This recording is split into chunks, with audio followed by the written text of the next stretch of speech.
ಇಲ್ವಲ್ಲ ಇವತ್ತು ಊಟ ಪುಷ್ಪೋತ್ಸವ ನೋಡಿ ಇಲ್ಲಿ.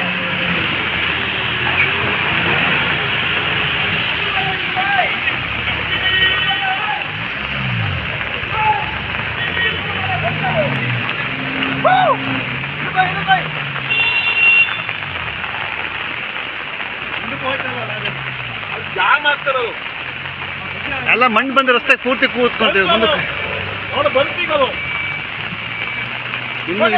ಇನ್ನೂ ಬರ್ತಾ ಇದೆ ಅಲ್ಲಿ ನೋಡಿ ಅಲ್ಲಿ ನೋಡ್ರಿ ನೋಡಿ ಬಂತೀಗದು ಬರ್ತಾ ಇದೆ ನಿಲ್ತಲ್ಲ ಅದು ಬರ್ತೀವಿ ಅಷ್ಟೆಲ್ಲ ಬರ್ತೀಗದು ಈಗ ಕಾರ್ ಸಿಗತ್ತದು. ಹಾಂ ಅವನಿಗೆ